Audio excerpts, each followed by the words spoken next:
Lahore college बराए खवातीन university के शोबा इब्लागियात और SPO के दरमियान लेटर ऑफ एंगेजमेंट पर दस्तखत की तकरीब का इनेकाद किया गया। प्रोजेक्ट का मकसद लाहौर की अर्बन कम्युनिटी को मौसमियाती तब्दीलियों के मुतालिक आगाही देना है।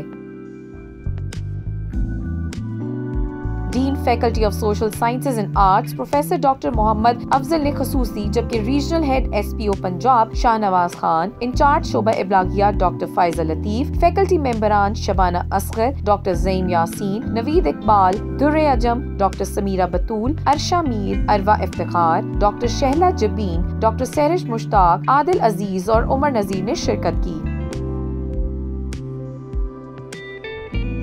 इंचार्ज शोबा इब्लागियात डॉक्टर फाइजा लतीफ ने तमाम मेहमानों का खैर मकदम किया। प्रोजेक्ट मैनेजर सारवान मुस्तफा ने प्रोजेक्ट के मकासद पर ब्रीफिंग दी। तकरीब के आखिर में प्रोजेक्ट की फोकल पर्सन अरशा मीर ने सब मेहमानों का शुक्रिया अदा किया।